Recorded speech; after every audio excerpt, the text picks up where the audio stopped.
आज 2 अक्टूबर महात्मा गांधी की जयंती के अवसर पर पूर्व नगर सेवक पप्पू देशमुख के नेतृत्व में रेलवे अधिकार जन आंदोलन की घोषणा की गई। तो आइए सुनते हैं इस आंदोलन को लेकर पप्पू देशमुख ने क्या कहा। इस खबर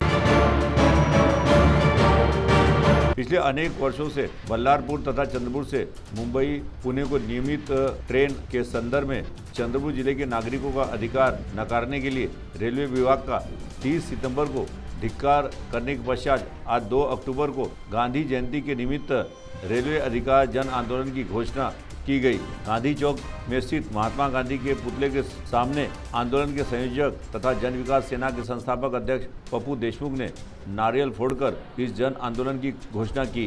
तो आइए सुनते हैं इस आंदोलन के संदर्भ में स्वयं पप्पू देशमुख ने क्या कहा, उन्हीं की जुबानी।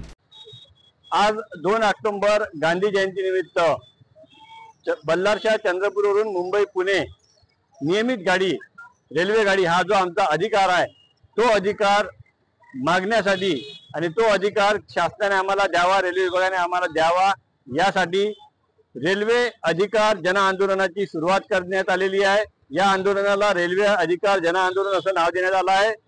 आज 2 ऑक्टोबर 2024 पासून तर 25 नोव्हेंबर पर्यंत या आंदोलनाच्या पहिल्या टप्प्यामध्ये आम्हाला डॉक्टर बाबासाहेब आंबेडकर, महामानव डॉक्टर बाबासाहेब आंबेडकर यांनी दिलेल्या मार्गातून आम्ही पत्र लिहिणे, जनसमर्थन जनजागृती करणे, जनसमर्थन मिळवणे आणि पत्रव्यवहार शासनाची करणे, निवेदन देणे 25 नोव्हेंबर पर्यंत आमचा हा आंदोलनाचा पहिला टप्पा आहे। संविधान दिन 26 नोव्हेंबर पासून तर 31 डिसेंबर 2024 पर्यंत राष्ट्रपिता महात्मा गांधी यांनी दिलेल्या मार्गाने आम्ही सत्याग्रह, उपोषण, धरणे अशा प्रकारचे आंदोलन करणार आहोत।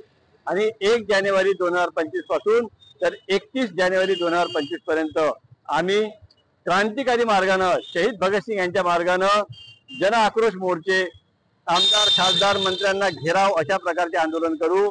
1 फेब्रुवारीला अर्थसंकल्पामध्ये जर केंद्र सरकारने रेल्वे विभागाने मुंबई पुणे रेल्वेची जर घोषणा केली नाही, नियमित रेल्वेची जर घोषणा केली नाही, तर मात्र आम्ही शहीद भगतसिंग यांच्या मार्गाने 1 फेब्रुवारी 2025 पासून कोळसा, सिमेंट व लोह खनिजाची जी काही वाहतूक रेल्वेने चंद्रपूर जिल्ह्यातून होते ते पूर्ण वाहतूक आम्ही रोखून धरू।